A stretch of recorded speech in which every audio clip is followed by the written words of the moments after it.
হে everyone, তোমরা কেমন আছো? সবাইকে a very good morning. Welcome to my new blog. তো আমরা এখন যাচ্ছি রাঙ্গা পাহাড়।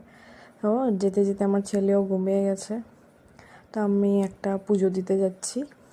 আমরা রাঙ্গা পাহাড় কালী মন্দির এলাম এখন। তো মন্দিরে এখন মাকে পুজো দিয়ে দেব সুন্দর করে। আমার একটা খুব মেনে রেখেছিলাম, আমি আসবো তো আসতে পারিনি, অনেক দিন পরে আসলাম টুইসডেতে। এটা আমার অ্যাকচুয়ালি টুইসডের ব্লগ। তো আমি এখন সবার সাথে শেয়ার করছি। কি করব বলো, টাইমই পাই না।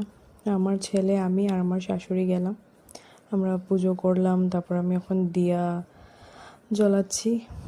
বললামই আমি একটা জিনিস মেনে রেখেছিলাম, তো সেটা পূরণ হয়েছে, তাই আমি এখন গেলাম ঠাকুরকে পুজো করতে। তো আমার রাঙ্গা পাহাড়ে আমার ননদও থাকে, তা ওদের বাড়িতেও যাবো এখন। মন্দিরের সামনে ওদের বাড়ি। তো এই যে মাকে আমি এখন পুজো করছি। আমি শুনেছি মা খুব জাগ্রত, যা মেনে রেখেছিলাম সেটা হয়েছে, তাই আমি এসে পুজোটা দিয়ে দিচ্ছি। এই মা কালী খুবই জাগ্রত। সবাই বলে যে রাঙ্গা পাহাড়ের মা কালী খুব জাগ্রত। এই যে মা কালীকে পুজো করে আমি এখন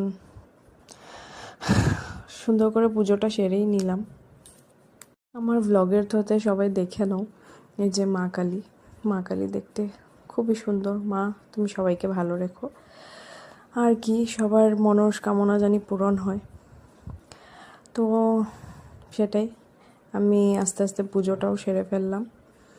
তারপরে আমরা পুজো টুজো করে আমি এখন আমরা আবার যাব আমার ননদের বাড়ির দিকে। অনেক দিন আগে আসবো ভাবছি, কিন্তু আসতে পারিনি, কিছু প্রবলেম ছিল। ওখানে যাওয়া আসাই হয় না ঘরের কাজের জন্য। তো টাইম পেয়ে গেছি মঙ্গলবারে, তাই আমরা চলে আসলাম মন্দিরে। তারপর আমরা ননদের বাড়িতে গিয়ে এই যে আমার ছেলে ওখানে তার দাদা ভাইদের পেয়ে খুব খেলু করছে।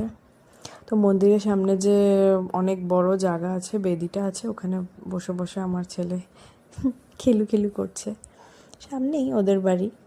তারপরে আমি ওখানে গিয়ে একটু রেস্ট নিচ্ছি, ছেলেকেও ভাত খাইয়ে দিলাম। সো আজকের জন্য টাটা, বাবা।